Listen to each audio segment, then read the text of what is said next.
Hey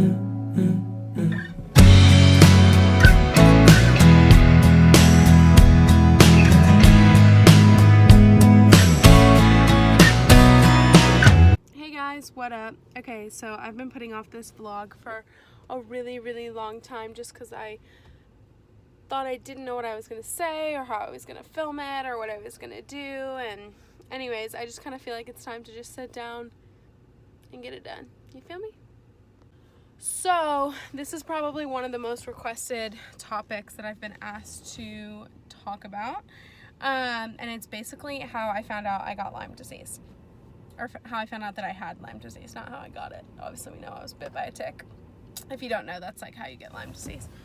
Okay, so basically, long story short, my whole life I kind of had a bunch of little random weird things happen. Just like I had a really hard time recovering from injuries. I kind of always had sinus infections. I got strep every year. I would get the flu quite a bit, and it just kind of seemed like I had a weak immune system, but it was never something that my family and I really paid attention to or thought about, and I don't think I ever even said like, oh, I have a weak immune system. I just looking back, clearly I did. But about 2 years ago, I was in college in Virginia, and my dorm had a lot of mold in it. It was very old. It didn't have air conditioning, whatever. Mold can spark up dormant Lyme. So that's basically the conclusion that we've come to, is that that's when that occurred. That's when I started having panic attacks. I gained 25 pounds in 3 months, like basically out of nowhere. I was exercising. I was gluten and dairy free. I was still vegetarian, so I was basically vegan at that time. Yeah, I had no idea how that was happening.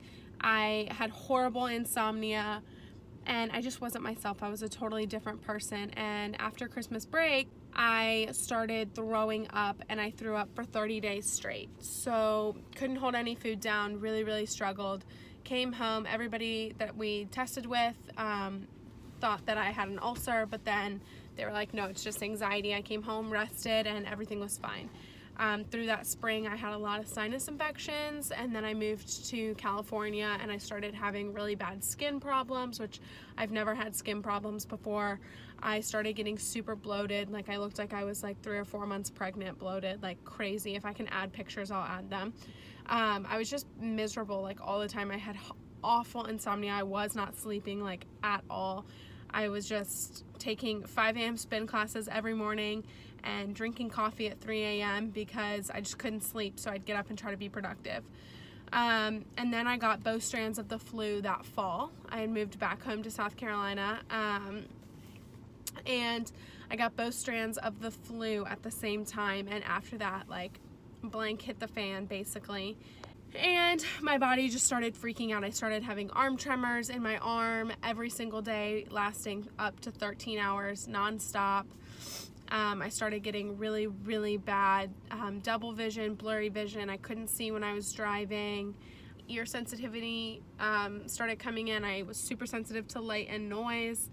I started getting migraines. I've had headaches literally my whole life, but never had really migraines. I started having migraines. My neck pain got like out of control. I do have bone-on-bone arthritis and 3 herniated discs in my neck, but it got like super out of control.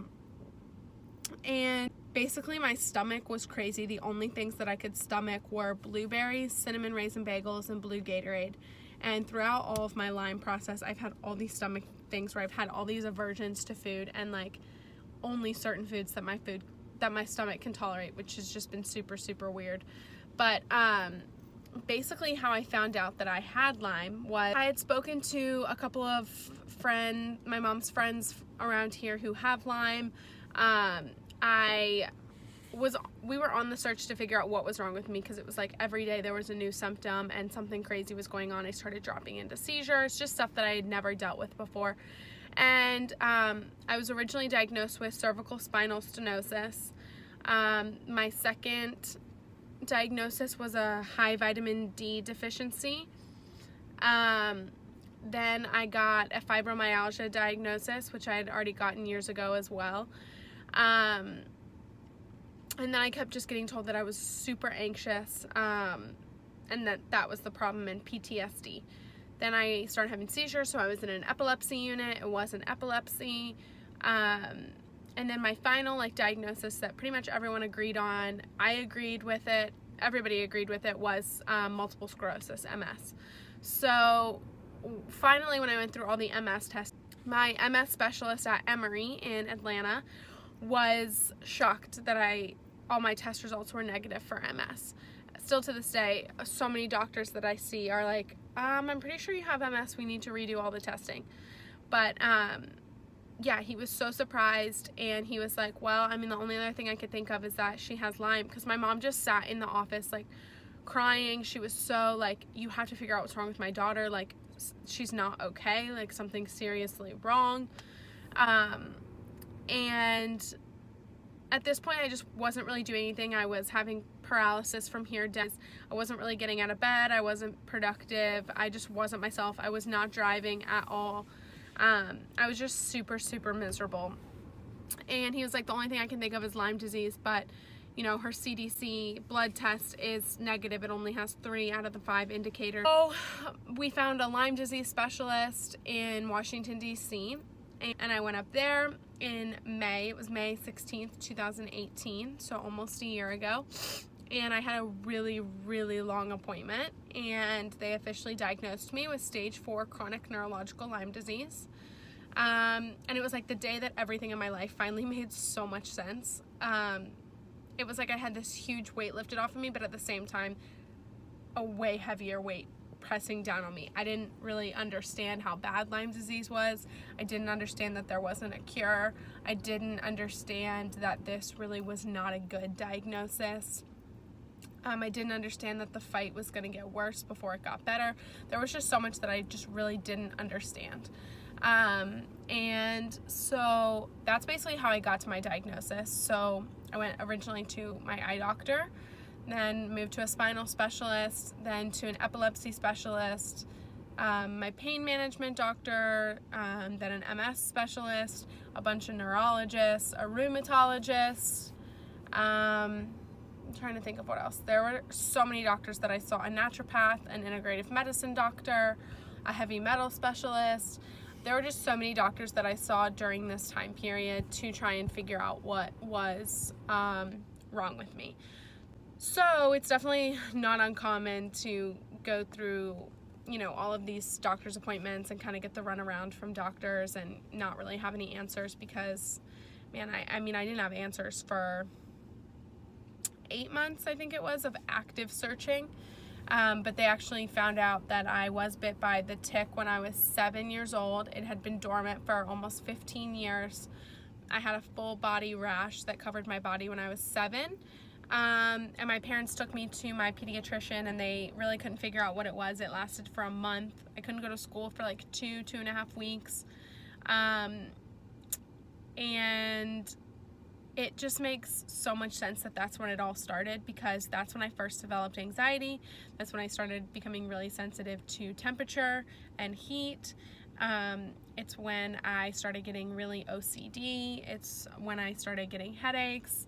I have always had stomach problems. Literally, I couldn't even stomach my mom's breast milk as a child. I had so many stomach issues my whole life, and just why I never healed from all those injuries starting in elementary school, and literally just everything made so much sense.